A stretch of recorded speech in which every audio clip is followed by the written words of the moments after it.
Welcome to Study Rapid. Study Rapid में आप सबका स्वागत है। इस वीडियो में आज हम देखेंगे कि जो भी एक वैकेंसी आई है, आप जानते हैं यूजीसी नेट की, यूनियन ग्रांट कमीशन की वैकेंसी आई है। नेट के एग्जाम के लिए वैकेंसी आई है। इस वैकेंसी को अप्लाई करने के लिए आपको सबसे पहले जानना जरूरी होता है कि नोटिफिकेशन क्या है, कब तक इसका लास्ट डेट है। ये सारी चीज़ें अगर आपको जानना है तो डिस्क्रिप्शन में लिंक दिया है, वहाँ से आप डाउनलोड करके सारी इन्फॉर्मेशन ले सकते हैं।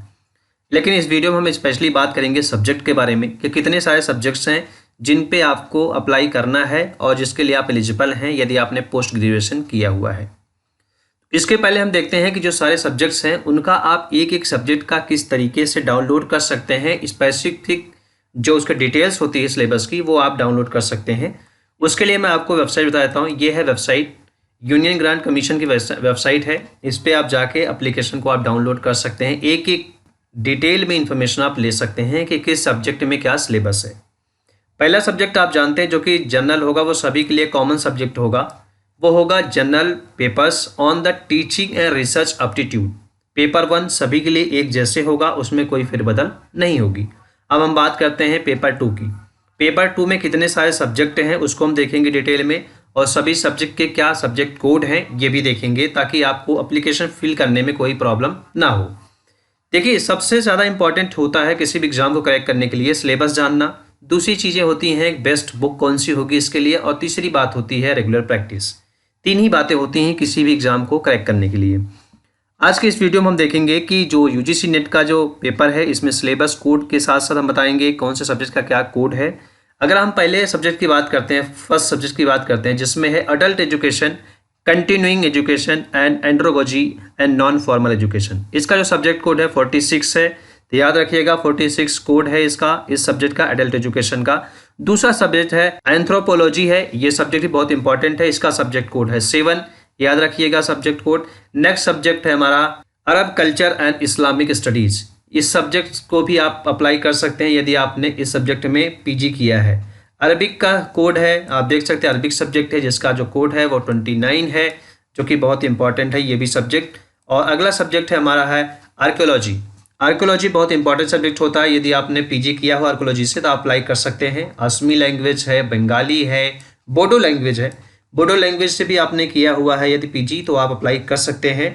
एंड 9th नंबर का जो सब्जेक्ट है वो है बुद्धिस्ट, जैन और गांधीनियम, जो गांधी जी के विचार हैं, पीस स्टडीज, इससे आपने पीजी किया है तो भी अप्लाई कर सकते हैं। चाइनीज लैंग्वेज बहुत इंपॉर्टेंट है। चाइनीज लैंग्वेज का जो सब्जेक्ट कोड है वो 32 है, याद रखिएगा। और कॉमर्स है, आप जानते हैं कॉम्परेटिव लिटरेचर है और कॉम्परेटिव स्टडी ऑफ रिलीजन्स, इसको भी आप अप्लाई कर सकते हैं। इसका सब्जेक्ट कोड है 62। तो ये सारे सब्जेक्ट को याद रखिएगा जो कि बहुत इंपॉर्टेंट होता है एग्जाम को फिल करने में, यानी एप्लीकेशन को फिल करने में ज़्यादा इंपॉर्टेंट होता है। कंप्यूटर साइंस एप्लीकेशन से भी आप अप्लाई कर सकते हैं यदि आपने किया है। क्रिमिनोलॉजी एक सब्जेक्ट है जो कि बहुत इंपॉर्टेंट सब्जेक्ट है। डिफेंस एंड स्ट्रेटेजिक स्टडीज, ये भी आपने कर रखा है तो इसको भी अप्लाई कर सकते हैं। डोगरी एक लैंग्वेज है, इससे भी आपने किया है तो भी अप्लाई आप कर सकते हैं। 33 कोड है इसका। इकोनॉमिक्स में क्या है, रूरल इकोनॉमिक्स है, कोऑपरेटिव है, डेमोग्राफी, डेवलपमेंट प्लानिंग है, डेवलपमेंट स्टडीज है। तो इस तरीके से इकोनॉमिक्स में आपने जितने फैक्टर्स से आपने कंप्लीट किया है पीजी, इसका जो सब्जेक्ट कोड है 1st नंबर का सब्जेक्ट कोड है। एजुकेशन, शिक्षा शास्त्र जो होता है, उसको भी आप अप्लाई कर सकते हैं आप, कोड नंबर 9 से। इलेक्ट्रॉनिक साइंस से आपने किया है। इंग्लिश भी है, लिटरेचर है इंग्लिश। एंड एनवायरमेंटल स्टडीज, पर्यावरण स्टडीज भी बहुत इंपॉर्टेंट है, पर्यावरण अध्ययन से भी आपने पीजी किया है तो आपके लिए अच्छी अपॉर्चुनिटी होगी। फोक लिटरेचर से आपने किया है। फॉरेंसिक साइंस आप जानते हैं जो कि क्राइम में यूज करने वाले फॉरेंसिक साइंस होते हैं। और French language, version French language का है। ज्योग्राफी है, जर्मन है, गुजराती है, हिंदी है, हिस्ट्री है, होम साइंस है। तो ये सारे सब्जेक्ट हैं, सभी सब्जेक्ट के सब्जेक्ट कोड दिए गए हैं। अगला सब्जेक्ट है human rights and duties. Indian culture है, जापानीज लैंग्वेज है, कनाडा है, कश्मीरी है एंड कोंकणी लैंग्वेज भी है। लेबर वेलफेयर का भी सब्जेक्ट दिया गया है जो कि पर्सनल मैनेजमेंट है, इंडस्ट्रियल रिलेशंस है, लेबर्स एंड सोशल वेलफेयर है and human resource management, HRA जो है, ये सारे इसमें इंक्लूडेड है। लॉ का भी है, कानून से भी आपने पीजी किया है तो भी आप अप्लाई कर सकते हैं। Library and information science, library information science से आपने पीजी किया है तो आप इस एप्लीकेशन को जरूर अप्लाई कीजिए। अगला सब्जेक्ट आप देखते हैं तो वो है लिंग्विस्ट। मैथिली है, मलयालम है, मैनेजमेंट्स में बहुत सारे कोर्सेस होते हैं इंक्लूडिंग बिजनेस एडमिट है, एडमिन है एंड मार्केटिंग है, मैनेजमेंट है, इंडस्ट्रियल रिलेशन एंड पर्सनल है, पर्सनल मैनेजमेंट है, फाइनेंशियल मैनेजमेंट है, कोऑपरेटिव मैनेजमेंट, इस तरह कई तरह के मैनेजमेंट के भी सब्जेक्ट होते हैं। मैनपुरी सब्जेक्ट है आपका, मराठी है, मास कम्युनिकेशन एंड जर्नलिज्म से आपने यदि पीजी किया है तो भी आप अप्लाई कर सकते हैं। म्यूजियोलॉजी कंजर्वेशन है, ये बहुत इंपॉर्टेंट है। म्यूजिक आप जानते हैं, संगीत एंड नेपाली है, उड़िया है, पाली है, पाई लैंग्वेज है। Performing arts and dance, drama theatre से भी आपने किया है पीजी तो भी अप्लाई कर सकते हैं। पर्शियन लैंग्वेज है, फिलॉसफी सब्जेक्ट से भी अप्लाई कर सकते हैं। फिजिकल एजुकेशन आप जानते हैं, ये भी बहुत इंपॉर्टेंट, शारीरिक शिक्षा, इससे भी यदि आपने पीजी किया है तो अप्लाई कर सकते हैं। इसका जो कोड है 47 है, याद रखिएगा, कोड के साथ अप्लाई कीजिएगा। पॉलिटिकल साइंस है, पॉलिटिकल साइंस आप जानते हैं जो कि बहुत इंपॉर्टेंट सब्जेक्ट होता है। And politics including the international relation से भी, जो भी इंटरनेशनल रिलेशंस होते हैं, international studies including defence related strategy कैसी बनाई जाती है, एंड वेस्ट एशियन स्टडीज़ कैसी है, साउथ एशियन स्टडीज़ कैसी है, अफ्रीकन स्टडीज़ कैसी है, साउथ एशियन स्टडीज़ है, सोवियत स्टडीज़ कैसी है, अमेरिकन स्टडीज़, इस तरह कई सारे पॉलिटिकल इशूज होते हैं जिसको यदि आपने रिसर्च या स्टडी किया हुआ है, पीजी किया है तो अप्लाई कर सकते हैं आप। पॉपुलेशन स्टडीज, आप जनसंख्या से रिलेटेड यदि आपने किया हुआ है पीजी तो आप अप्लाई कर सकते हैं। एंड उसके बाद है प्राकृतिक से भी आपने किया है पीजी तो भी कर सकते हैं। साइकोलॉजी से यदि आपने पीजी किया है तो भी अप्लाई कीजिएगा। एंड पब्लिक एडमिनिस्ट्रेशन से कर सकते हैं apply. And Punjabi language, Rajasthani, Russian language, Sanskrit है। संस्कृत में देखिए कई सारी विधाएं हैं, इसमें उन्होंने दिया है संस्कृत ट्रेडिशनल सब्जेक्ट्स में, जिसमें इंक्लूडिंग आप जो ज्योतिष से रिलेटेड है, सिद्धांत है, ज्योतिष है, नव्य, विक्रमा है, इस तरह से तमाम ऐसे हैं, आप नोटिफिकेशन देख लीजिएगा। संताली है, सिंधी है, social medicine and community health है। Social medicine and community health से भी अप्लाई कर सकते हो। सोशल वर्क से आपने पीजी किया है तो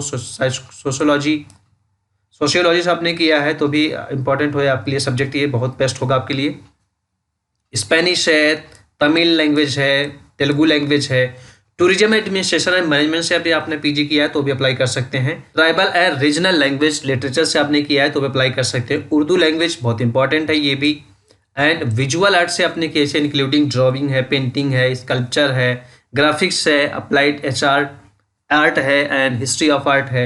वुमेन स्टडीज में अप्लाई कर सकते हैं। एंड योगा से भी अप्लाई कर सकते हैं यदि आपने पीजी किया हुआ है तो।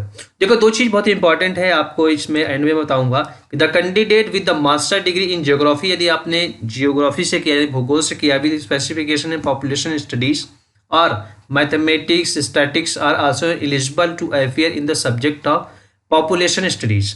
जो पॉपुलेशन स्टडीज का एक सब्जेक्ट है, सेक्शन 15 का जो दिया गया है इसमें सब्जेक्ट है, मैं आपको दिखाता हूँ, ये है 59 नंबर पे जो दिया गया है पॉपुलेशन स्टडीज़ का। तो पॉपुलेशन स्टडीज़ में यदि आपने पीजी किया है, ज्योग्राफी से किया है, with specification in the population studies से आपने किया है, या मैथमेटिक्स से भी किया, स्टैटिक्स से भी किया है, तो आप एलिजिबल है इस फॉर्म को अप्लाई करने के लिए पॉपुलेशन स्टडीज़ के लिए। दूसरा है candidates with the master degree in the humanities including of the language and social science are eligible to appear in the subject women studies.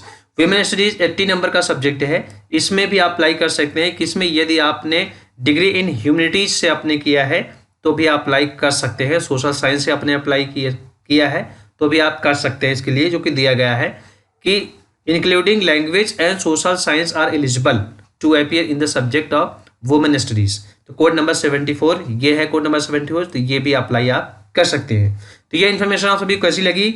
इस तरह से और जानकारी के लिए आप स्टडी रैपिड को सब्सक्राइब कर सकते हैं। और साथ में यदि आपको इस वीडियो का पूरा PDF चाहिए, यानी सिलेबस क्या है, कैसे आपको अप्लाई करना है, क्या फॉर्मेट है, वो सारा डिस्क्रिप्शन में लिंक दिया है, वहाँ से क्लिक करके आप डाउनलोड कर सकते हैं। Thank you for watching.